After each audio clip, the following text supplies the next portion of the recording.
Hi, everybody. Hello. I know. I don't know. I woke up this morning, guys, and I don't mean to depress everybody, but I just had such a sense of dread. And that's not a way to approach the world right now because we have had some good news. But I guess, with everything surging, with the holidays approaching, it's just been it's a toughy toenail, as they say. It really is. Just with like the numbers rising and God, if you guys, you should look up, I don't have it in front of me, but June Diane tweeted a text she got from her friend Kate, who's a lovely, lovely person and a doctor, and all that she's dealing with at her hospital via COVID. And then just literally what she's seeing is so devastating. And then on her drive home, she's just seeing people waiting in line for bars and just like how irresponsible it is to communities and to the frontline workers. And the tweet truly like went viral. And I'm thinking it's so great that June tweeted that because, as Deanna said, we've heard from Sanjay Gupta a million times. Let's get in there and to just hear from Kate and all the incredible work that she's doing and that anyone who's working in hospitals is doing right now and truly risking their lives is just so, God, it really has stuck with me. And yeah, and it's like Thanksgiving's coming up and this is our last show before Thanksgiving. And we do, I have so much to be thankful for, but there is just this dread of this. And I do feel like we're right around the corner, God willing, from a vaccine that Dolly Parton has funded. Yes. God, I mean, what the fuck has this woman not done for us? When I texted you yesterday, you were like, I'm so grateful to her for all she's done. And I know you have a special relationship with her, though she's one-sided. I don't know her personally, but never forget she asked me to participate in her Netflix show. And I'm going to say this, I've never come out and said a role that I've ever been offered that I couldn't do because another actress then does that role. And that's because it's only happened this one time. So I was asked to be in her I think it was Netflix show in the premiere episode of Jolene. I was to play not Jolene, no. Not Jolene herself, but the other woman. The woman who is begging for someone to please don't take my man, which man. I think is like the right casting. I was the Heather, not the Lisa of Salt Lake. And Dolly herself wrote me a letter, as many of you may recall, that may or may not have been written by a business manager. Again, but Dolly's done something else for me incredible, Danielle, which is that her estate. Again, God bless this woman. And I'm not minimizing the work she has done for human rights, the music she's given us, the book she has given. I mean, everything, her work goes the beyond. Money she's put into literacy for kids, the fucking vaccine she's given us. But just as importantly, her estate has signed off on a quote to open my book. Oh! So, I'm just saying she's there for us. Keeps giving. And you said to me, though, after I told you that, or I had texted you that she had done this yesterday, you said, I'm so impressed by her and I'm crying, but I want her to rest. You said, I do. And that's what June says about Betty White. It's like, you're also worried. You're appreciative for all they're giving, but it's like, you've given us enough. Like, can she just get back to that? But, that's not, I picture her living in like a gulch, like a gully. Yes. I want her to just go and rest and strum. But that's not who she is. No, this is her rest. At rest is her helping others. That is when she is at peace. That is when she is at her best. And so that's who she is and what she needs to be doing. Speaking of people at their best and at their worst, I have another Sydney story for everybody. Now, look.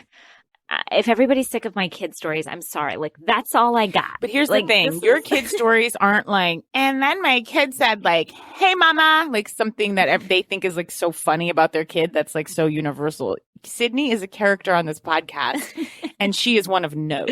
She is. And she just may be a Real Housewife one day. So let's just know that. God willing. But, again, this is my life. I walk to the kitchen, I walk back. Like, the stories are going to come from within. This story made me howl. So last night I'm putting her to bed and she's like, Mama. I'm like, yes, sweetie. And she's like, I found something sharp in my doll box. And where she keeps like her doll clothes. And she's like, I found something sharp in my doll box that, I don't know how it got there, but I don't think I should have it. And I'm like, Really? As Well, how do though you think like outside forces as though had done this to somebody her. had put this into her doll box and she was just reporting the news. Mm. And I'm like, okay, well, let me see what it is. And I look and it's a switchblade. A fucking switchblade. And it's Matt's. My husband has a switchblade. He got it one time years and years ago when we went to Greece, and we've just kind of like, he's had it in a drawer of his, but like hidden. Yeah. So she's obviously gone into his drawer, stolen a switchblade, put it in her doll. Remind us of her age. What? She's young. She's young. She's 7. And she's like, I don't know how it got here, Mommy. And I give her a look and I'm like, did you put this in here? And she's like, I don't know. Like She blacked out. She's like, Much like Monique. Much like Monique. Yes. In her fight with Candace. She doesn't she's know. Like, I don't know, Mommy. I don't know. Why are you doing this to me? And I'm like, I'm just asking questions, Sydney. I don't think it just ended up there. I think you took it and put it there. And she's like, I don't know, Mommy. And I'm like, if you didn't put it there, who did? She's like, somebody. Maybe you, Danielle. Maybe me. And I'm like, okay. Well, and she's already punishing herself, I assume, at this point. So I'm like, look, the reason, Daddy, I don't want you to have this is because it's sharp and it could hurt you and it could hurt somebody else. She's like, I know. That's why I told you. And she's like, and that's why I'm so mad someone would do this to me, like, be it you or Daddy. This is why you need to know. Take this out of here. Like, I know. And I'm like, well, I'm glad you told me. Thank you for telling me. And she's like, now you're making me feel guilty. I love her tactics and her techniques. Like she's I say this with love. Like she's a loving manipulator. Yes. Oh yeah. Like a charming one, not bad. It's so hard not to laugh too, because if you remember, I think I've told him this story. I did steal my mother's diamond engagement ring and hid it in my Paddington Bear and then went away for the summer. So like I see similarities. I didn't want to bring that up. And so I'm like, okay, look, don't do it again. And she's like, are you mad at me? And I'm like, I'm not mad because I'm glad you told me. And she's like, why are you giving me that look? And I'm like, I'm not giving you a look. I know what I know. She's like, what do you know? And I'm like, I know that you took it. She's like, I don't remember. It's so hard to not remember what we do.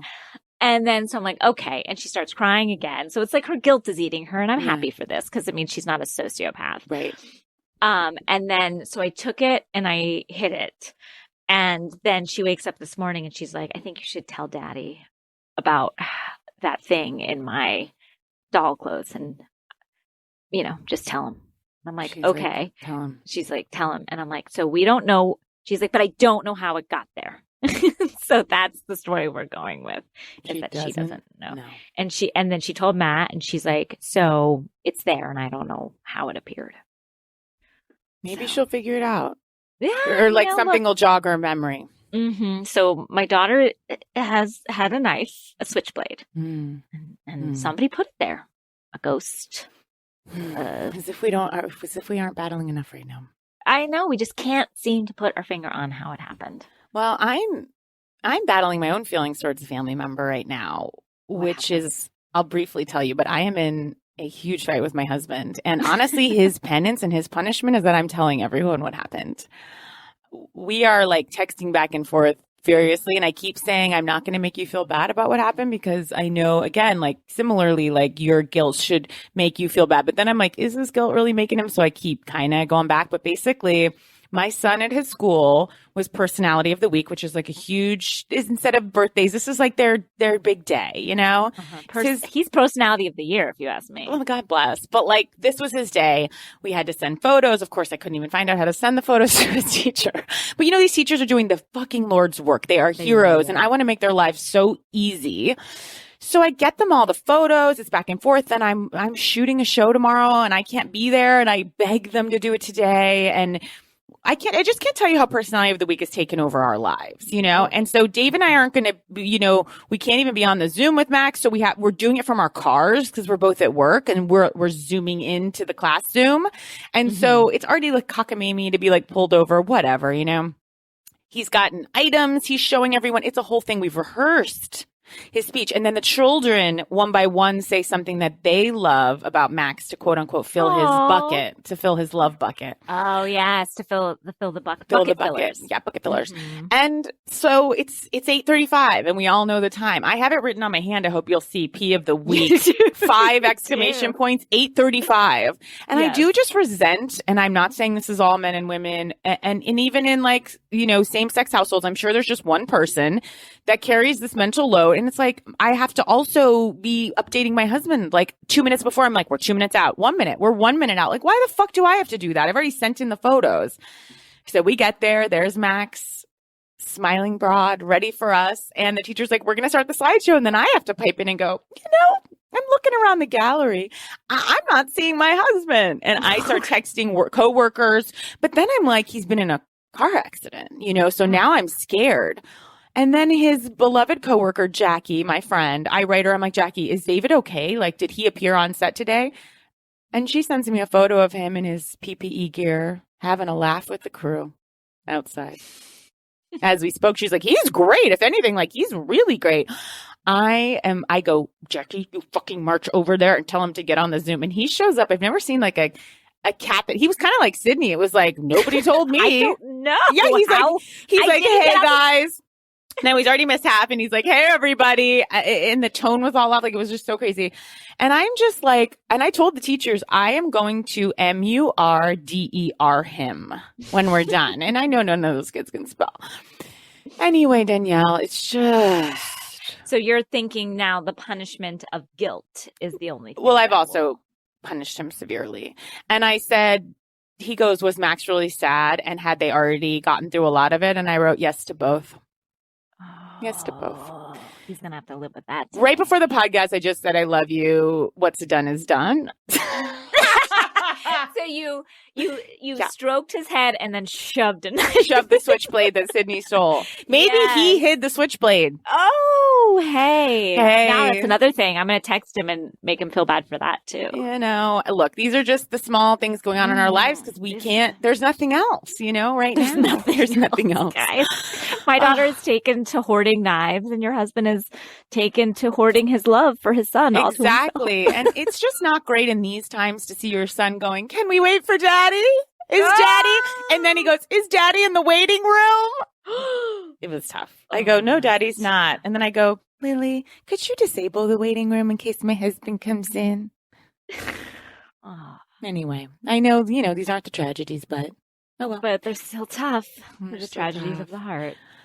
My son also has become obsessed with my mom who passed, who he never met. And I think he's like, I literally saw the moment it washed over him. It's like, did I see my son's first steps? No, I was in a winery drinking when that happened. And so that's always like not been great. But I saw the moment it came across his face a few days ago where he goes, we're talking about my mom and how she's passed, but I tell stories about her. And he goes, Mama, am I going to die?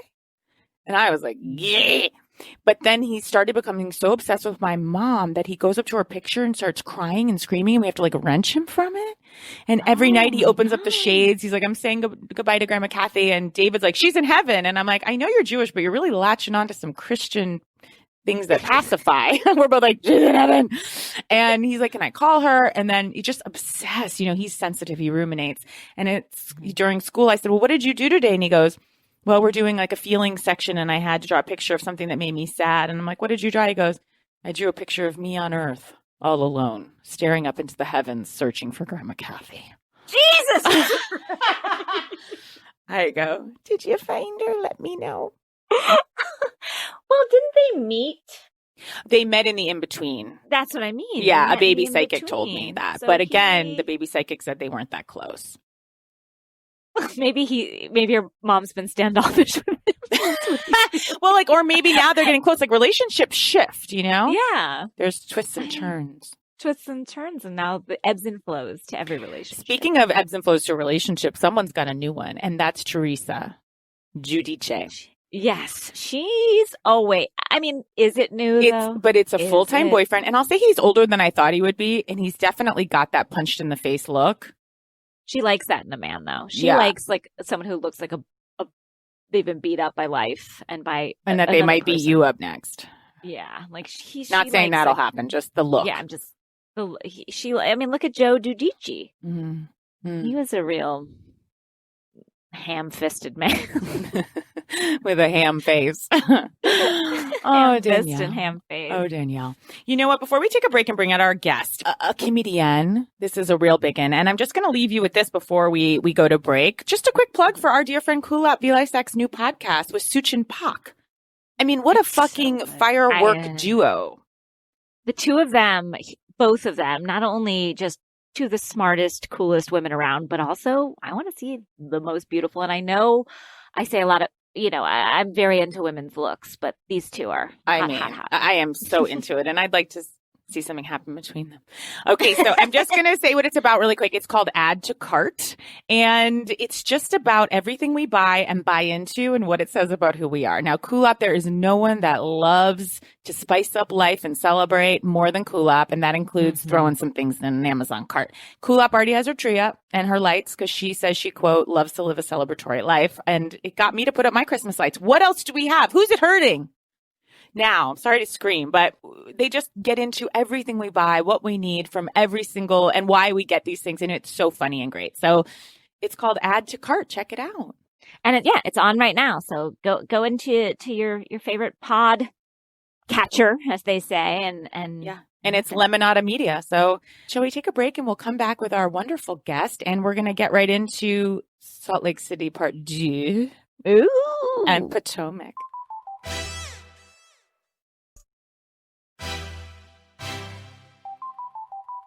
I'm so excited for this guest, guys. Wow, I can't believe we haven't had her on already. You know what? I think what the pandemic has done for all of us is realize we don't all have to be in the same city to have people on our pod. Because it used to be we used to all do it together in the room. But this has really opened us up to all the people who live all over the country and all over the world. I know. And it's a function of your and I's disastrous tech relationship to tech that we were like, well, if you're not in my living room, we can't record you. It's just like, but pathetic. So a silver lining to this terrible, terrible time is that we can have people that we've wanted on forever that don't live in the same town. And today we have one of the funniest comedians out there. She is hilarious. And beautiful because I'm looking at her skin. Stunning. And her hair, thick, gorgeous head. And I don't know if this is touch up my appearance on Zoom or what, but it is stunning. But continue. I'm so sorry. I don't want to interrupt you flattering me. Zoom cannot touch up that much. Believe me, I've tried. Gorge. And a thick, thick head of hair. Teresa Giudice's thick head of hair. And without her weird ass, what do you call it? That front part she has, hairline that people accuse me of having. Yes, a tough hairline. But guys, she also has her own podcast called Midnight Snack. She has a show on Sirius. She's a comedian, a podcaster. She's co-hosted the 90 Day Fiancé live after show. And she was also on The Fucking View. Maybe you've heard of it, a co-host. Oh, guys, Michelle Collins is here and here to save the day. Michelle Hi, Collins. Michelle. Oh my God. Girls, can I really tell you something though? And I'm not just saying this. Every person I know has waited for this moment. Like everybody I know is obsessed with you both, loves this podcast so much, and has always been kind of like, why haven't you done Bitch Sesh? And I'm like, well, I'm waiting to be asked to do it. But this is like the holy grail for me of all podcasts. Of Housewives podcasts. Genuinely. And I don't even know if it's that. A few others.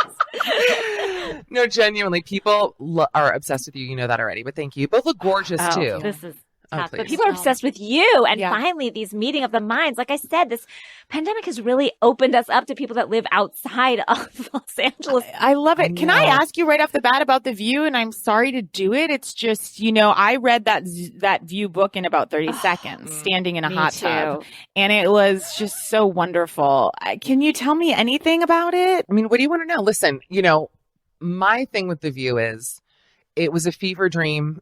I was also on it for 30 seconds while standing in a hot tub, interestingly. That was like my entire span of being on it. This was like me on SNL. Yeah. They didn't even let me stand in the hot tub. I was like wandering around the back. Shoeless. Everyone was like, is she okay? Well, maybe you get it though, because it's like such a big opportunity and it's exciting. But just the circumstances of me getting hired and going on it, very exciting time in my life.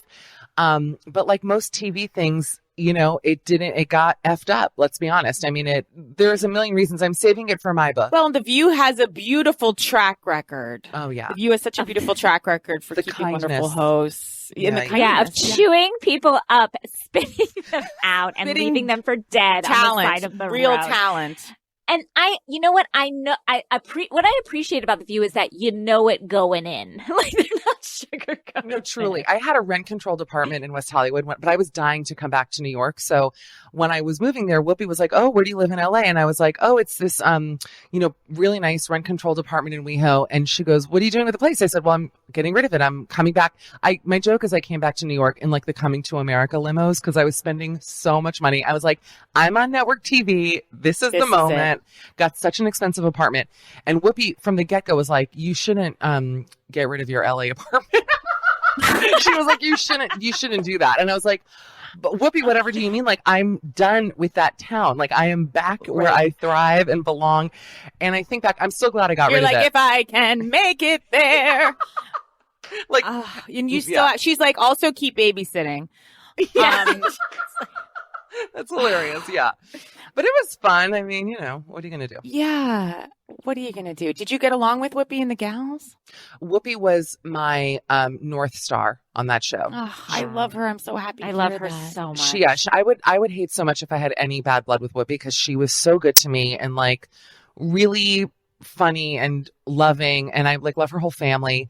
And, I became very close friends with Raven Simone, which is a sentence. On what planet do we get to say shit like that? Like what? Never. I'm so jealous. That's so Raven. That's so Raven. Is my SNL. Like I was like, yes, I love it. I remember the minute she came on Cosby Show. Oh, the second she exploded onto our screens. A star was born in that moment in my eyes. And I was like, I love her. Like I can picture it. I can picture me watching that. And I was like, Keisha Knight Pullum better watch her back. Keisha. Have you ever worked with Keisha? No. Sadly, no. Oh, you haven't? I haven't worked with anybody. I've worked with Casey. I auditioned once. I'm going to tell you a funny story. I'm giving you all of my secrets today. I auditioned once with Keisha. This was pre The View. I want to say it was for The Real. And it was like, for me, again, this was in LA, walking into a dream because it was like Tisha Campbell, Vivica A. Fox, Keisha Knight Pullum, like every person I loved in a room. And then my big white ass just like waltzed in, like, who are you? And Keisha made fun of me in a not really funny way for having a BlackBerry still. I mean, this was many years ago. But I remember her like... But Keisha knew it wasn't right. Yeah, but I was also like, okay, child star, like, back the fuck up. Like, you don't even know me. I was mad. I was like, this is not nice audition energy. But I wonder if she has like child star syndrome where she feels competitive in the room, Wow. Interesting. Was it time, however, for you to move on from that BlackBerry ultimately? You know what's funny? Was it she did plant the seed. I'm not going to lie, ladies. Yeah. Sometimes we hate in others what they point out to us about, like, when it's hard when the truth is pointed out. And so we resent that person. But guess what? She got you on the right track. It's kind of like what Lisa said, which as much as I hate Lisa from Salt Lake, she said to Heather, she's like, I think it's on you to figure out what I trigger in you. And it was like, well, obviously she triggers something in everybody, but still, wow. So yeah, I'm just trying to grow. We all are. And can I have your rent control department? Tell us your relationship with the Housewives franchise and also 90 Day Fiancé. Okay, I'm sorry to keep jumping around, but am I the only one that just watched Happily Ever After with Goldie and the crew? I mean, everyone, like, I loved this last season. Did you? I jumped ship. Okay. Wow. I'm going to be honest, and I'll tell you why. I think when I was doing that after show, which was arguably briefer than my time on The View, it's possible I'm like very hateable. I've actually come to terms with it. I'm like, I think people hate me, and that's okay. No, that's not true. No. But that show, it was very toxic for me to work on it. And not the people, but just the fans were kind of like very brutal, which they are to everybody on the show, I feel. The 90 Day fans got you to drop out? The 90 Day fans came for me. No. In a way. And that includes being on The View, which is a vicious fan base. They'll really like put people down. It was unlike anything I had ever experienced. The level of trolling, it was like truly like Reddit, like in Braveheart on their horses. They just came for me, and I was just standing there like in my, bodycon, like Rachel Roy dress from Macy's. But like, like getting attacked. Your purple dress. It's not a good feeling. Oh, Yes. Michelle, that's so horrible. And you're just trying to entertain. I know. So, No, you're just trying to make people I know, but laugh. when you're funny, I want to ask you girls though, but when you're a funny woman, people get really angry. Like they don't want that. They don't want to look at it and they're not ready to accept it in America, I find. I feel like we have such sweet fans. We really, truly do. And anyone that comes up, I can just feel their energy is very sweet and generous for 99.9% of our fans. But there have been some people that come at us with such hurtful comments and energy that it really brings you down. And of course, there's one thing when they're commenting on something that maybe we did fuck up or whatever, but just like they come at you like they have a right to put you down. And it's like, I really am truly just trying to entertain. Danielle, you're so much better about letting things roll off your back. I'll like have to talk to my therapist and like cry and pick up my crystals. Your medicines. My medicine. I don't even know what to do with crystals. I just like pick them up and lose put them down. I'm also like of the feeling like if I go looking for it, that's on me. But if you want to talk about me behind my back, just talk about me behind my back. Like I'm fine. Like the way that we talk about the housewives, it's like we're talking shit about them. Great. I don't want them to hear the shit. I guess that's a bitter irony. I'm like, I can talk about them, but we don't tag the housewives. That's true. We don't tag the housewives, and which is why we don't want to, because people don't need to know what I'm saying about them, and just like talk shit about me all you want. Do it on your threads. Do it on your own time. Don't come to me and my page or at me and make me feel like tag shit. you. That's where I draw the and line. people love and well, Danielle, you have a very healthy sense of self-esteem. Yes, You really I really do. like myself. And you do. She does. What's Michelle. that like? What does it feel like? Yeah. I genuinely need to It's know. to not need crystals and fucking tarot cards. I like them. You have Don't get yourself. me wrong. I just, I think when you're bullied as a child, you learn. Hello. I was bigger than every teacher growing up. Like I would storm. It was like Jurassic Park when I walked into elementary school. Stop. The water shook. No, it's true. And it was a problem for people. But I want to like just edit what I said, which is not that, for example, like the people who listen to your podcast, whatever, the people who get it love a funny woman. Yes. I'm Yes. talking No, I know what you're America. saying. I know. Can you just tell me what and I want to call them characters, but in fact they are personalities. Human beings. Who did you like the best, if I may, and who was the worst, if I may? Again, we don't tag anyone here. On 90 Day? Yeah.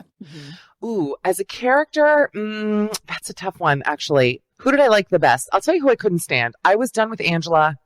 I was done with Darcy. I feel like they keep bringing I know, I'm telling you, I burnt out on it because I also watched so much of it and they were giving it to us. It's like bachelor disease, I call it, because it's like 2 hours a week, 4 hours a week. Like, I would like to one day start a family. You know, I don't want to sit here for hours every night and then be yelled at online. Yeah, so didn't love them. Who did I like? There were some people. But that's what I like about Housewives, because Housewives, yes, there's a lot of them in a week, but there's only 1 hour Exactly. a week. Whereas like The Bachelor, you're having to sit through 3 hours a week. And I just want to have more variety in my life. And that's why what I like about Bravo is they give us just an hour a week of every show. And I feel like that's the perfect, like, Unlike our bite-size podcast, of which what is I 2 hours long. Yeah, meanwhile, I'm on the radio for 3 hours every morning. I'm like, enough already with these shows. Like Everything we're all saying we hate, we do. Like, I was like, I really hate when people make fun of me. Who do you hate on 90 Day? Yeah. I will say one thing, Michelle, about 90 Days. I do think they could stand to step up like the after show sets and the reunion sets and just like give it a little, like they were doing Zoom and zooming people in before the pandemic. They're just like, fuck it. We're not bringing someone in from a town over. That's Like, we'll 100% true. They were very nice. The production company is nice. I have no bad blood in that way. Do you know what I mean? But it's, no, there's no question about it. Like, I hosted an after show for Little Women LA, and they did such a nice job with that set of like making my chair bigger. You know how Wendy Williams' chair is bigger than her guests to make her look skinnier? It's my favorite trick, by the way. Wow. And then on 90 Day, they were giving me like, toadstools to sit on that after show. I was like literally so humongous looking. A cube, a crate. Yeah. Wow. It was so tiny, but they tried. They were trying their best, Okay, thank you for that. Thank you this for is that. fun. I love how negative I'm getting. I'm feeling great. You've come to the You right bring it out place. in everybody. Should we talk Salt Lake City? Because Let's do. it is coming in hot. Or is it cold where they are? Okay, I don't know. It's just cold there. Now we're at the party we left off at last week. That's where we enter is at Jen's party for Meredith. That's really Jen's party for herself. Mary is in a green dress and has upset Jen.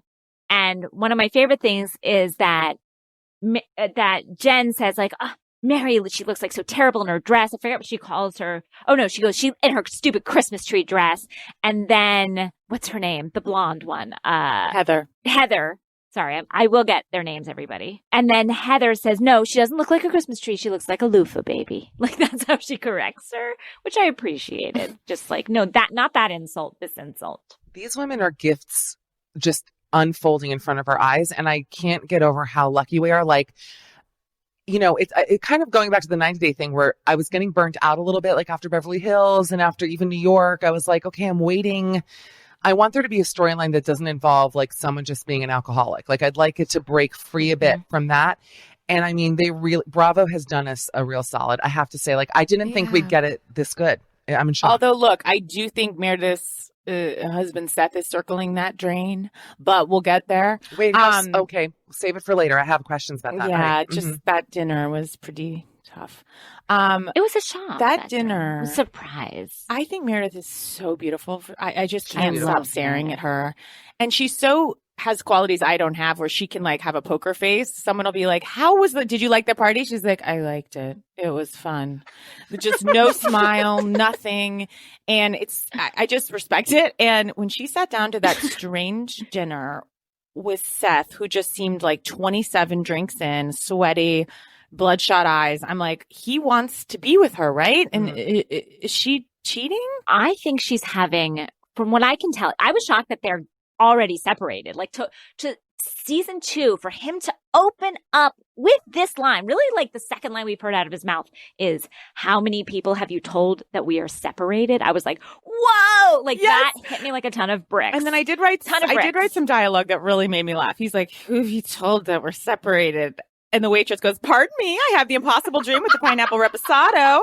And then later he goes, this is really hard stuff. And Meredith goes, no kidding. And the waitress goes, okay, so we have our hamachi crudo. I was like, what's happening here?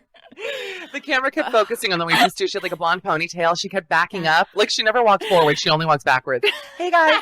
Like even when she was coming in, she was leaving. Yes. Yeah. But she did seem to have the worst timing, which made it the best timing. And her mood so didn't match. And finally, I felt like Meredith was getting annoyed. She's like, we'll think about that. We'll order in a minute. Like this waitress was not letting them have any room to breathe. And don't you find her voice like lulls me into almost a trance though? Everything she says is like this. And yeah, I guess we'll have the hamachi. There's no inflection. It's just straight, like Rosie from the Jetsons style. Like just nothing happening there. I don't know.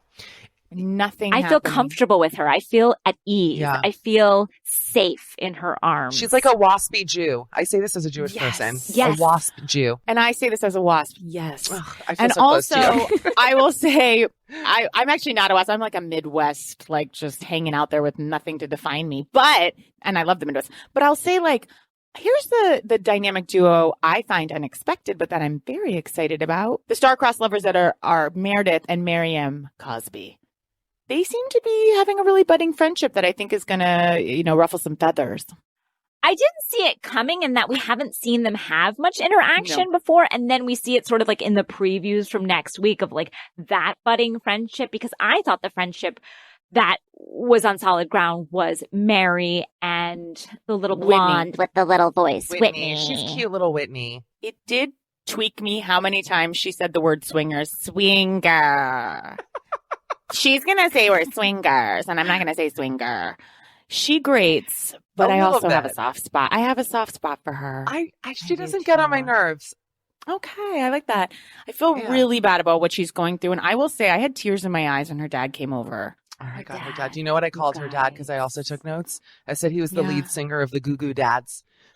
Because that hair, I was like... Hair.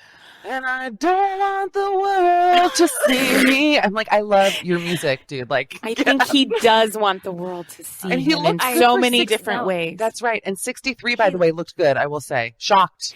Now, I had 3 major thoughts about Daddy Goo Goo, which was, sorry. So cute. his story made me so sad and so upset. And you can see this man is really struggling. This family is struggling. And an opiate addiction is no fucking joke. And it is so upsetting. So awful. And I do see a man in there who is trying so hard to get help. And my heart breaks for him. Was it tough to find out that he is a hairdresser? Was it tough to absorb? Yes. Because that's the least of, like, when I saw that head of hair, I would, it's just not the first place that it was on purpose. Like, I thought someone else had done that to him, and he just doesn't, he's just a dad trying to be cool and coming off of like some really tough circumstances. So to know that this was on purpose and this was a style and this is what he wanted to represent to the world and to customers was it's his passion. And is in fact his trade, Yeah. That was hard. That was hard. I feel bad for him. And she's my God, I feel terrible. Too. I know. Yeah, did he do that? Because her bob is really cute. I was looking at it. I'm like, should I? Her bob looks great. I love her style. Yeah, you would look great in that bob, Michelle. You think? Just want to I thought hers is so cute. I love your hair now, but you have the jawline for that bob. You say that. Yeah, and the thickness of hair. You have beautiful thick hair. I know, but then I get like triangle head, and also I have like a thick neck. Like I need to have, if something is too, I do have a big old tree trunk neck. If something is too blunt against my neck, it's too Emily Blunt, it doesn't work. But you guys are the best. You're the most supportive people I've ever met. Go on. God bless you. But will you tell us what you're wearing right now? Oh my God. I never thought you'd bring it up. I was watching the show and my heart sank, stopped, froze when I saw what Heather Gay was wearing in her confessionals, which I have here in London. Not only do I own it, it's definitely the same company for sure, because I remember that version as well. Not only do I own it, I packed it on a trip. Like I was like, oh, I'll wear this. Meanwhile, it's lockdown. Like, thank God, because I had nowhere else to wear it other than here tonight. It's an AFRM turtleneck mesh dress with thumb holes. That's how I know it's the same brand. The shit has thumb holes. You didn't notice that, I bet. Now, did you know it had thumb holes when you paid money for it? 100%. And let me tell you something. And I'll say this. It's one of the most flattering cuts. And I know exactly why Heather bought it, because she's a curvy girl like myself.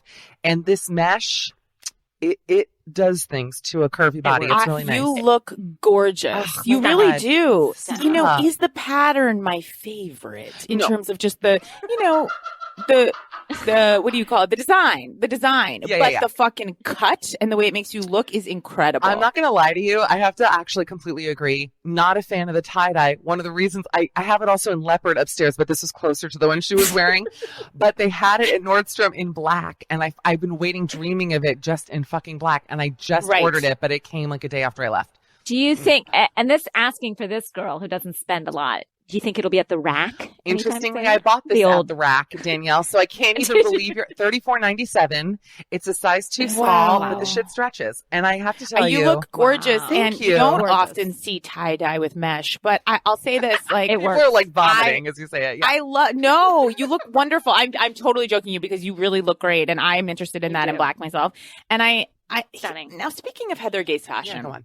Ugh, the skirt. I was devastated. The skirt. Now, first, I have an inkling towards that kind of look of like a tiny waist, a white skirt, and like a boot.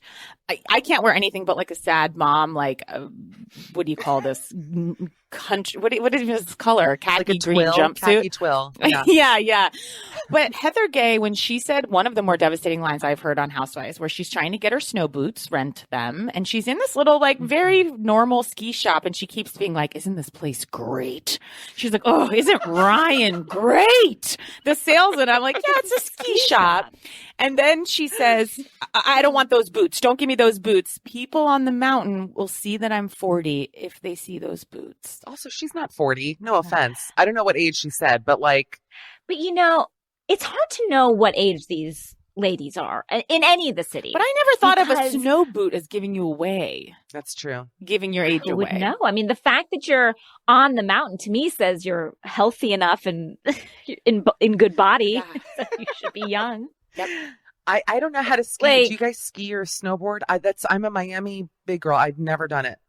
I do ski. Do you? But I don't pride myself on skiing the way Heather seems to find her identity up on the mountain. She's like, if you live here and you don't ski, what the fuck is wrong with you? I was like, But it made me sad because I've done that with like, what do you call it? God, I can't even think of anything. Scuba diving before, where I've like really wanted everyone to know it's my thing, and it's sad. No, I think it's nice. I'm trying to be so supportive, like you guys are. I of know. my ugly dress. no. I see, and Danielle, you said we see ourselves in Heather. Like Heather's the every woman in this story to me. For sure. She's the most sort of grounded in the reality of her situation and her insecurities. She wears them on her sleeve. Like her in front of Tequila Lisa, as you call her, Michelle, was, I see myself, her fear of Lisa is, I fear Lisa. I don't know Lisa. I like that personality of someone that just ignores you and humiliates you and puts you in your place so easily with just a look. Like I've experienced that. I'll never be that person. I'm not, I just don't have it in me. You could never be that. She's a bitch. She really is. She's a bitch, but she wears it well in a way that I am terrified. Yeah, I'll tip my hat to her for that. I have moments but she's like terrifying. That. I think if I was like very fit, I could get there. I'll be honest. I feel like, you know what I mean? Because I feel like, for example, I love like telling people to put their masks on. Like I'm a reverse Karen in that way, where I'll be like, put your mask on. You know, I like to I do that. Yes. I have no problem in a Starbucks being like, like some people like take down their mask to tell their order, and I'm always like, put up your mask. No. Like we can hear each other, and if you don't just repeat it, like put up your fucking mask. You don't need to take your mask down to tell somebody about your caramel macchiato. Fuck you. No, she's a true mean girl, and I got to say something that I thought the comment that Whitney made about the bartenders at the party was really honestly not bad. Like I didn't think it was such a horrible thing to say. Your bartenders fucked my house up, just so you know, in case for next time you don't want to use them. And for her to take it, I mean, you're not on my side. Respectfully, I disagree. I thought it was egregious. Really? What sign are you? Wait, what sign are you? Scorpio. Oh, Cancer. Well, yeah, okay. Go on. Similar. The reason I did is because I do think, now look, I'm sure Lisa gave her all that liquor for like a promotional reason. And I don't think Lisa's like some generous little Jackie. She doesn't come off. To made that up. But I think the thing is, I have given people gifts, and when they circle back to tell you what went wrong with it, I'm like, deal with it. Like, yeah, things don't always go well. Or like when I give someone a hair person, they're like, I just want to call and tell you I really hated that hair person. I'm like, that's on you. Yeah, like, no, that's different. And to quote Lisa, which I did agree with her when she said, if I give you a Chanel necklace and you choke on it, that's your problem. I have to just respectfully disagree. And I'm going to tell you why. I agree with your examples. Well, I'm having the best time, by the way. I agree with your examples that hair person is a bullshit thing to complain about.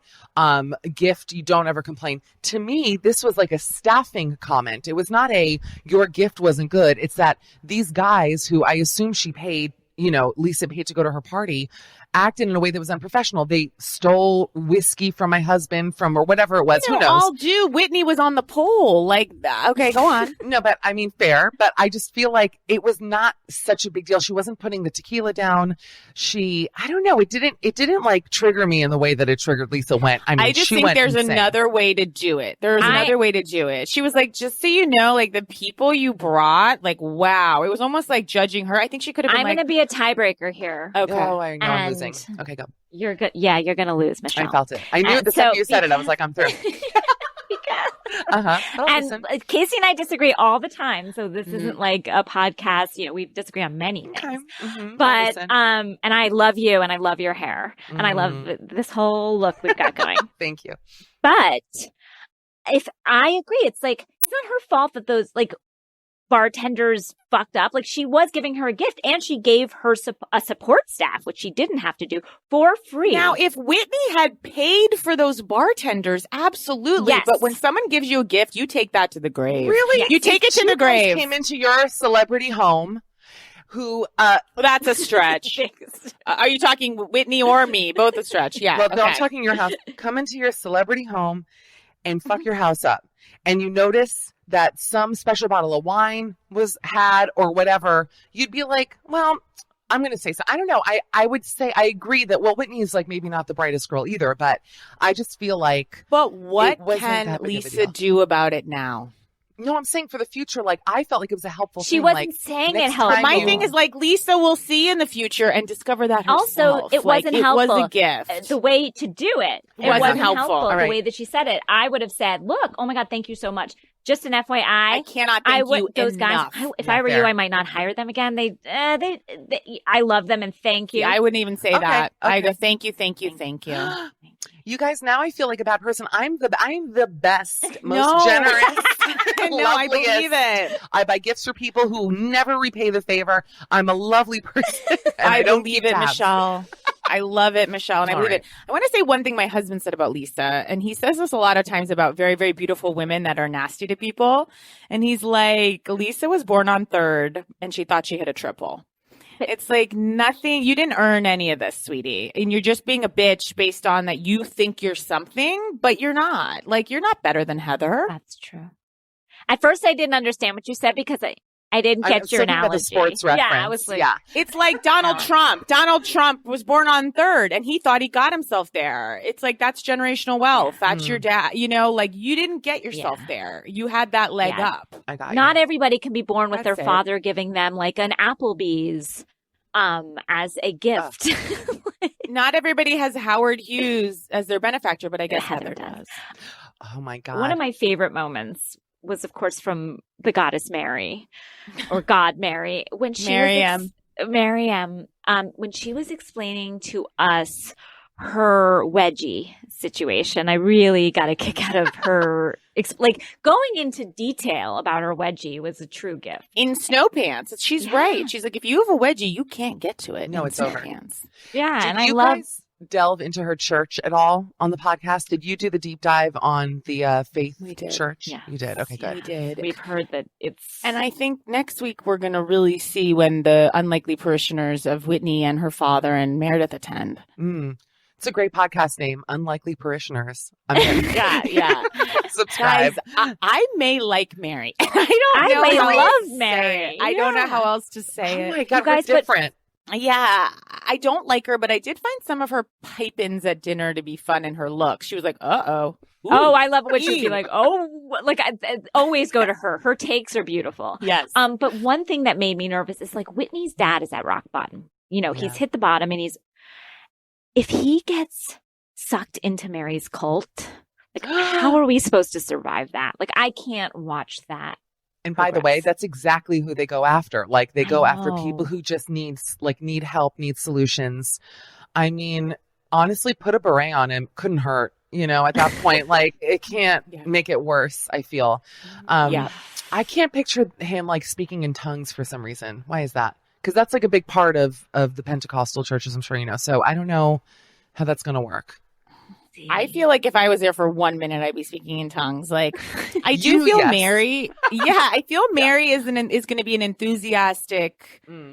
You know, I'm not defending anything she's done. I just want to see what we're going to see next week because it looks wild. She just makes me laugh with her fashion because everything she wears is so oversized. I got you, and I 100% agree. I just want to, before we move on to Potomac, just touch on Jen, who to me is doing a huge performance of a reality star. And I'm not totally buying what she's selling. Really? But I'm also thankful for it. You know what's funny? I like her. Well, I was just going to say, like, yeah, that whole performance of, like, my husband doesn't know I had so many people here. Like, it felt a little performative to me. And so, like, I as much as they say this shit is fake or whatever, like, I buy so much reality that, like, when something feels fake, it must feel really fake. Yeah, And that whole moment to me was a little tough. I still like her. I like what she's selling in terms of like all of her assistants and her life and her fashion and her getting angry at the hospital smell remark and taking that too far. I enjoyed that, but there was some stuff and it got resolved pretty quickly. But here's one question that has not been resolved and no one has been able to answer it for any of us yet.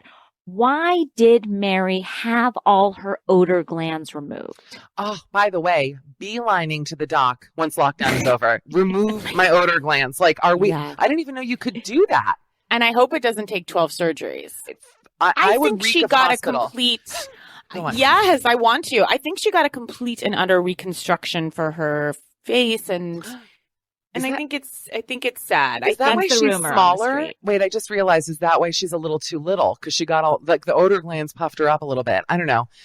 The word on the street Yeah. is that she got like she went away supposedly. Like this is from this Reddit we read that who knows if there's any validity to it, but that she told everyone she was having these big surgeries and that she was in dire straits or whatever, like, or having problems, but really she just got like a full body makeover. Really? Respect.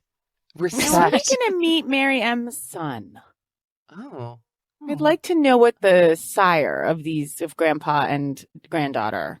I didn't know she had a son. How old is the son? He must be like 20 by now. I don't know, but she was just like, I pushed my son out in one push. I don't know. I'd just be interested in seeing him. It's like kind of a vag brag, don't you think? To be like one push, squeezed him right out. Although, is it? Or is it like... I feel like, because it like, I know what you're saying. It could go either way. Mine had to be like dragged out of me kicking and screaming, like cut out of me. Oh no, it's beautiful. No brag. I have no vag brag. I had to literally be like torn from my loins. Oh no. Should we take a break and cover Potomac? Yes. And we're back with Michelle Collins. Let's discuss Potomac. A very weird thing happened between Danielle and I don't know how this happened. I truly don't know how. But last week, I somehow watched this week's. Now, how that can happen, I don't know, Danielle. Well, I didn't have the link. I was talking about this week's when you guys were talking about last week's. And a couple times there was like a schism, but I was like, whatever. I don't know what's happening. Noticed. We were all, in my mind, we were all talking about the same episode. Because we were in Portugal. We're talking about the hats. We're talking about, the fight between Candace, and we're talking about Ashley. So but I mean, let's continue. Would now like to hear your thoughts on the episode I already covered. Yes, you covered, but we did not know you were covering. How did I get it? Okay. It was like my DVR was just like, you need this one. Well, there was like some movie where like someone got something, but it was a TV show where he got the newspaper the day before. Oh my God.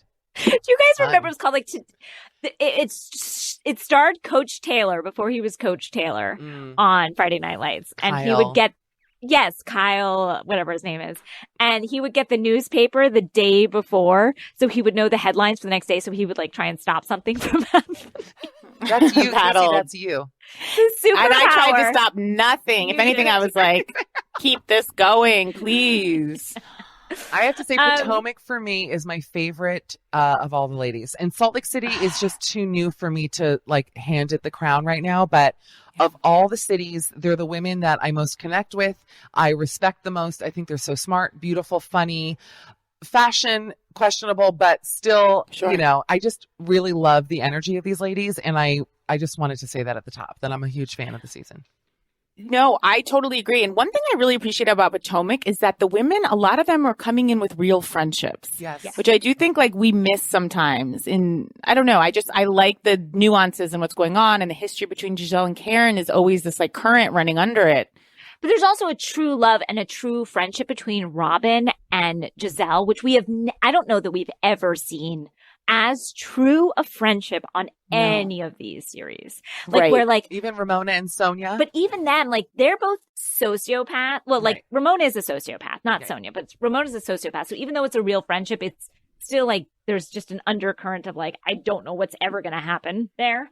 Whereas with Robyn and Giselle, like Robyn will call Giselle out and they actually fix their fight. Like they repair in like healthy ways and they listen to each other. It's the most healthy friendship we've ever seen on any of these shows ever. So like, although that's not like why we're here, it is a refreshing sort of like balance between like the crazy and then just something real that looks like, I recognize that friendship that looks like me and my friends. You know what I mean? Which we never see on these shows. No, we never see that.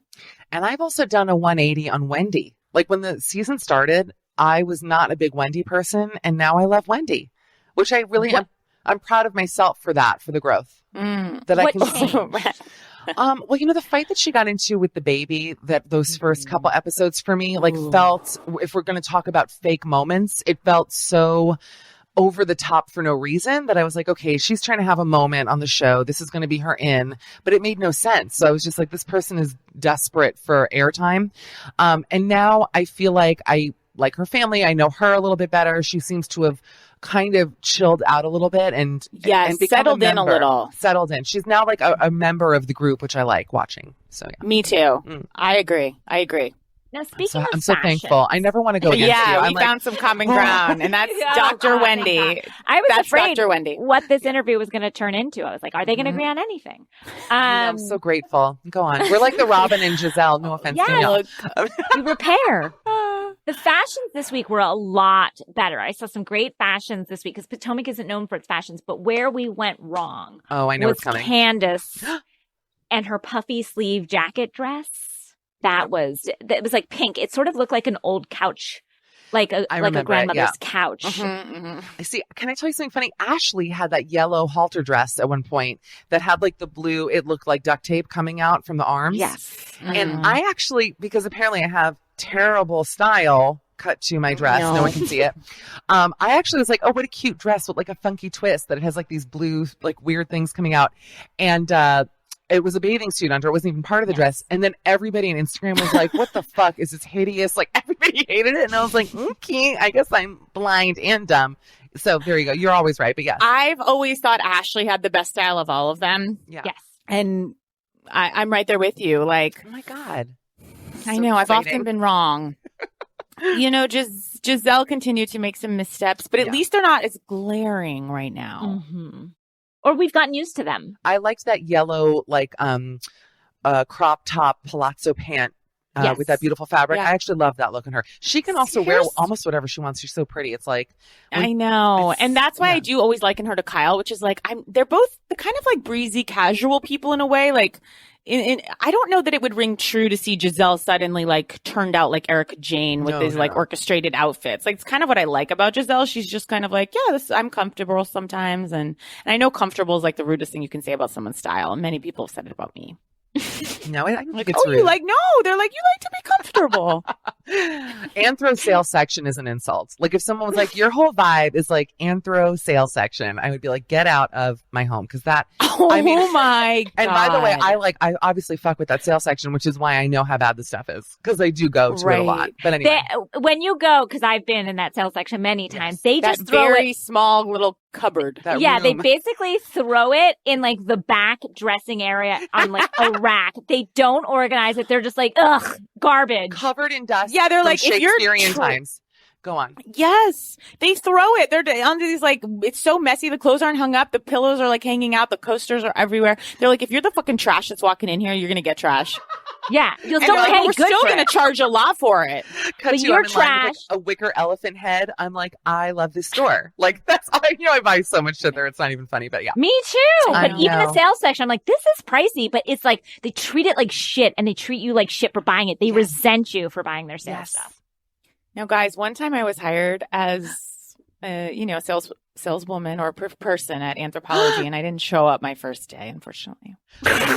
Wait, you know what's so funny about that is that I applied to work at Anthro and I didn't pass the test, the trust test. I just talked about this recently.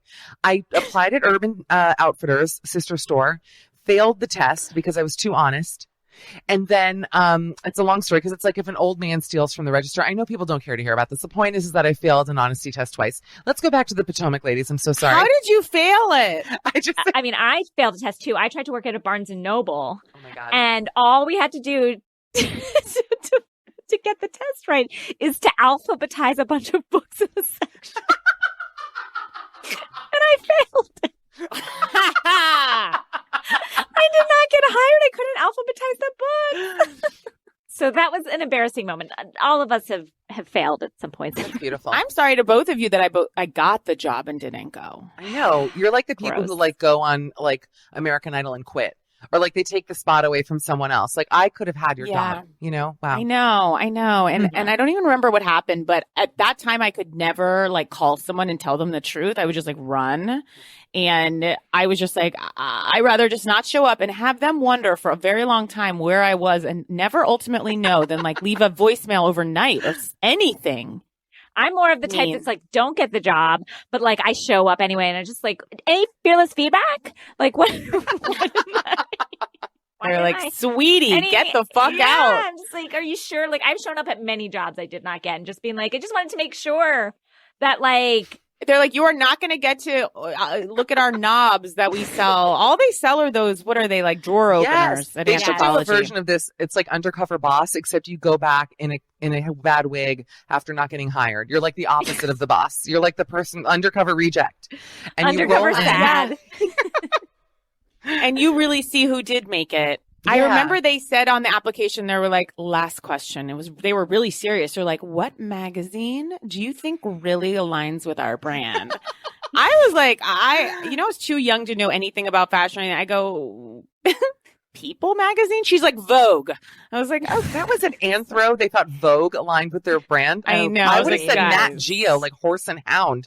I wouldn't have said Vogue. Give me a break. Oh my God. I All was right. like, you're reaching pretty high, Anthropology. That's break. pretty tough. I would say you're sassy, and that's been discontinued. That's exactly what they Yeah. are. They are sassy. Ah, that feels great. Ugh. I should have gotten that job, and instead I got rejected at Barnes & Noble. Can we also talk about the hat controversy with Karen? Yes. Because, as we know, I have been to the website now, and none of the ladies are on the website. So I don't know if they just decided to have none of them go on. But she said she was going to cut Karen from the website. And this is what she said, and I quote, "Karen is not doing the hat justice." Now, I know this, Danielle, because I quoted that last week. When I covered the episode, a different episode, but she wasn't doing it justice. But then why have just one janky model on your site? Like, why not use the women that are at least on a TV show? Yeah. I didn't think the Karen pictures were that bad. To Neither me, did I. honestly, to me, I'm like, first of all, yes, she's like a bit older than the other women, but she has a look, and everyone kind of loves Karen. So even if she doesn't have the look for the brand, put her on there because her fans will then go and look at it. That also felt a little manufactured, that whole, maybe it was just a show thing. I thought wonder. they were did just being feel it was a mean. bit ageist. I'm like, it's mean. I thought she looked fine. Yeah, she looked had good. that cute Gorgeous. profile shot. You couldn't even see her face. And she's like, she didn't know how to wear it. Yikes. I thought it was mean. They were just Yeah. being mean Yeah. to be mean. A I little do love bit. I some think Karen. I've said it. Robin has an edge. She does. She said she's not making the hat chic. I was like, that's not Yeah. Karen's fault. It's also like a And- floral baseball hat from like Aerie, from the Aerie, register. Like, what are we talking about here? It's not like a Vogue / Anthro collabo hat, So Yeah, it's like what the moms in my neighborhood made to like sell at All Night Grad. It was just like so tough. And I also kind of feel like Robin dies on the wrong hills. She just always does. I like Robin. People don't like her. I feel like the I love sense her. is I like her a lot. Oh yeah, after every nasty thing I've said, I really like her. Yeah. Us And that's saying the truth. terrible things about these women have nothing to do with how we feel. No, about No, those them. are unrelated things. You cannot connect those dots. I've come around on all the Potomac women. I'm just going to say, including Candace, who I used to really dislike. I've come around, and I just want to say one last thing. When Karen hit her head on that van and pretended to faint, I'm not joking you. I had to sit up like America's Funniest Home Video styles, and I shot tears of laughter. Like when she, It was so the drama funny. of her passing out after hitting her head with her wig. I'm telling you, the woman is a genius, and I wanted to get that out here I today. so love thank you. her. So fucking funny. Yeah. I love her. I again will say again, like I do feel it's ridiculous that Candace wants like Ashley's support as she considers going on the journey of motherhood. After Yeah. everything she said, it's just so it's a big ask. A big ass. I know what you're saying. I'm not in love with her. I love Ashley. I'm not in love with Candace, but But I'm coming around on her too. I hate her a little less. I'll put it that way. Yeah, me too. That's gross. And one last thing I want to say is that I don't remember this happening, but did we know that Karen hates Ray's dick? Well, we talked about it last week. I wonder why everyone didn't make a comment. I was like, remember when Robin spilled the fact that Karen hates Ray's dick? How long have they been together? How long do you hate? I mean, they've been together for decades, no? What's to hate? I mean, it's a dick. Yeah, but I'm saying it's like, how long have you been with a hateable dick? That sucks.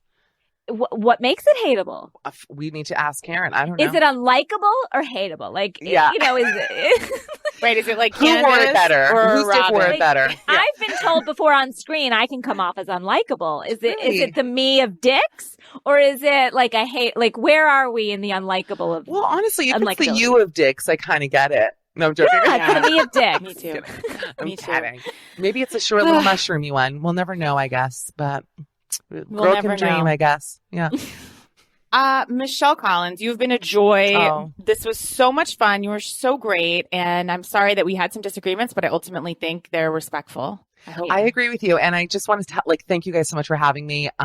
Funniest girls out there, and adore you both. And I just want to plug your gorgeous podcast, Midnight Snack. And where can people find you? I'm sure everybody knows where you are. But you can follow me on Instagram at MishCall. It's all like overly flattering jaw photos of me.